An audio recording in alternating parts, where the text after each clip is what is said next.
nós somos seres energéticos, nós somos seres vibracionais e criamos a nossa vida, a nossa realidade com a nossa energia. E esta nossa energia, no fundo, é a combinação dos nossos pensamentos e dos nossos sentimentos, porque uma coisa nunca está desassociada da outra. Aquilo que nós pensamos, nós vamos ter sentimentos a respeito. A nossa vibração física vai mover-se a respeito. Mas não tanto em relação a qualquer pensamento que nós temos, mas sim em relação àqueles pensamentos que estão gravados em nós como sendo a verdade maior, a verdade absoluta, não é? Porque se eu digo uma coisa, mas aquilo em que eu realmente acredito é outra, qual é o pensamento que realmente está a afetar a minha energia? É aquilo em que eu realmente acredito, certo?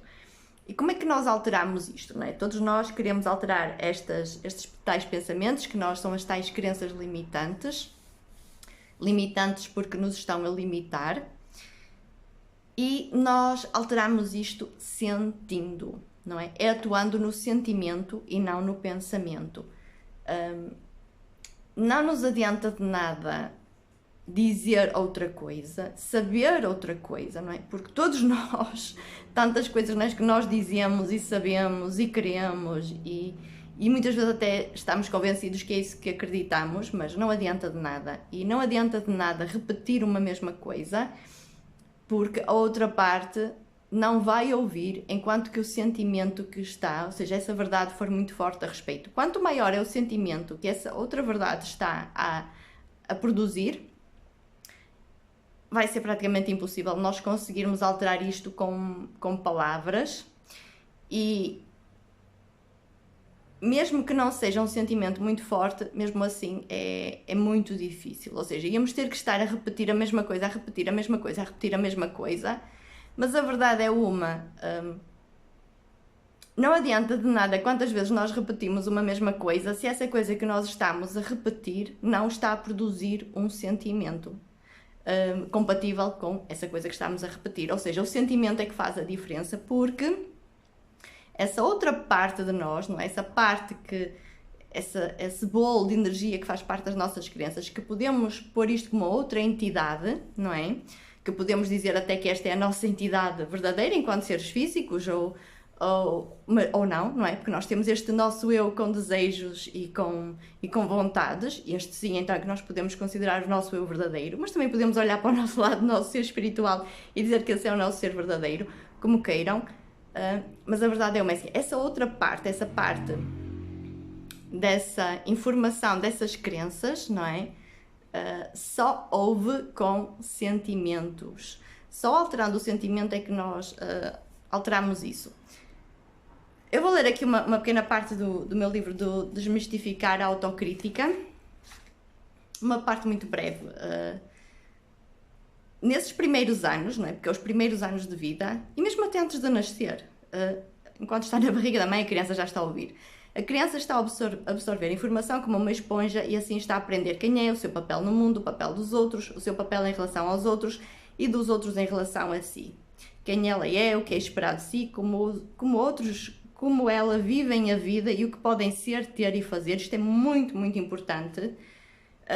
Muitas vezes até os outros depois ao longo da nossa vida, mesmo quando já somos adultos, os outros fazem parte da nossa vida, não é? Esses outros anteriores, mais velhos, continuam a querer-nos encaixar nesse lugar, não é? Quem nós somos. Não, esta é a vida para nós, isto é quem nós somos, isto é o que de nós é esperado, isto é o que nós podemos ser, que nós podemos fazer, este é o nosso lugar, não é? Ou seja, não dizem isto com estas palavras, mas no contexto da vida, no fundo é isto que eles estão a dizer, porque é onde se sentem confortáveis e onde também para eles é confortável nós estarmos.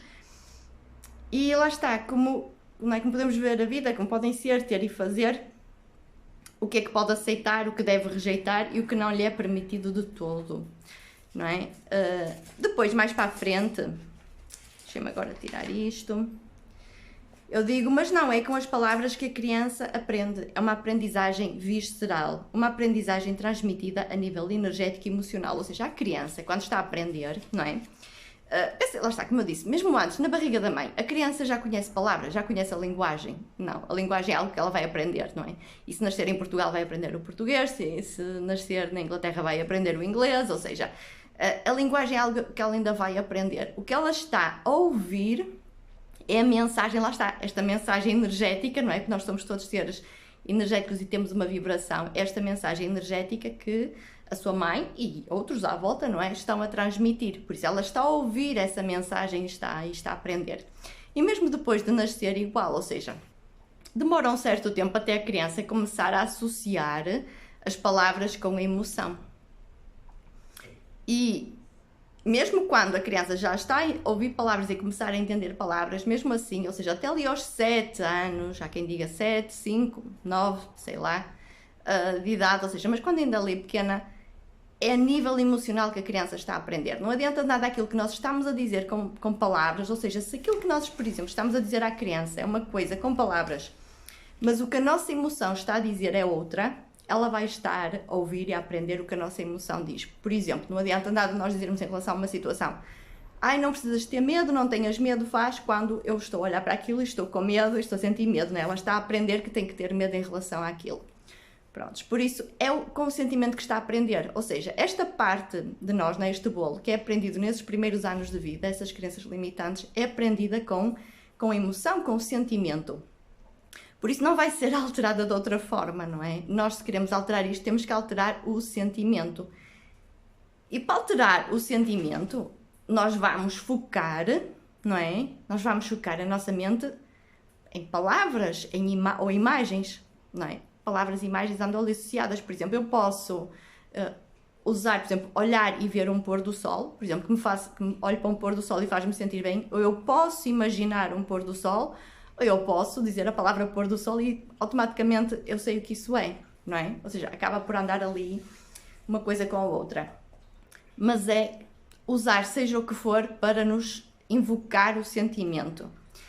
E usar palavras resulta, sim, desde que seja com esta função. Ou seja, por exemplo, nós queremos invocar em nós o sentimento de alegria, não é?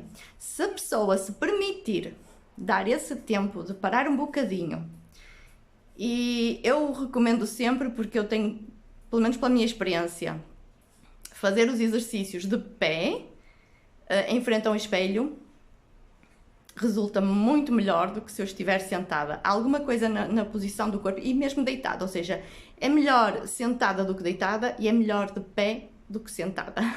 Acho que disse isto direito, não é? Sentada do que deitada e de pé do que deitada. E gosto de fazer em frente ao espelho, porque são também, primeiro é assim, de pé no meio do nada, a olhar para uma parede, não é? Que não há problema nenhum, mas em frente ao espelho é diferente, porque também de vez em quando vamos abrindo os olhos, vamos nos vendo, vamos vendo a nossa postura, vamos sentindo a energia do nosso corpo de outra forma, não é? Por isso é que eu acho que resulta muito melhor. Não tem a ver com estar a ver-nos. Para alguns exercícios isso importa e tem influência, mas não é nesse sentido, neste caso. Mas então, dizer, lá está, se a pessoa permitir estar ali um bocadinho, dizer a palavra alegria, alegria, alegria, mas é estar a focar, ou seja, não permite que a sua mente vá para mais lado nenhum, estar a focar nessa palavra e automaticamente, não é? Nós começamos porque tudo tem um significado, não é? Alegria. E cá dentro de nós é buscar o que é essa alegria e como é sentir alegria, não é? Como é estar em alegria. A última vez que sentimos alegria, como é esse sentimento, como nos faz sentir, o que se está a passar em nós. E estamos, aos pouquinhos, a começar a invocar esse sentimento em nós. Dependendo da distância que nós estamos emocional dessa alegria, nesse momento, isto pode demorar muito tempo. Não se vai conseguir em 5 minutos. Às vezes, podem estar parados a fazer este exercício meia hora e nessa meia hora, no final, estão ali mais, ou seja, sentiram uma alteração na vossa energia e a energia abriu um bocadinho e avançou, mas não quer dizer que foram mesmo parar a alegria, não é? Mas não importa, já foi bom, já houve essa alteração, ou seja, é preciso ter paciência e dar tempo e permitir que o sentimento venha. E em relação a tudo o resto, seja qual for a crença limitante que queiram alterar, é isso, ou seja, não é focar na crença limitante, não é focar naquilo que nos queremos alterar, libertar, mudar na nossa vida, seja o que for, é o que é que queremos alcançar, mas desse querer alcançar, qual é realmente a emoção que lá está, qual é realmente o sentimento. e focar nesse sentimento. E conforme nós vamos movendo em direção a esse sentimento e nós vamos criando esse sentimento, se repetirmos isto algumas vezes, lá está, essa outra parte está a ouvir e está a alterar, não é, a sua perspectiva a respeito de um sentimento que tinha antes para outro, deixar que o outro seja possível. E é assim que nós alteramos e mudamos as crenças limitantes.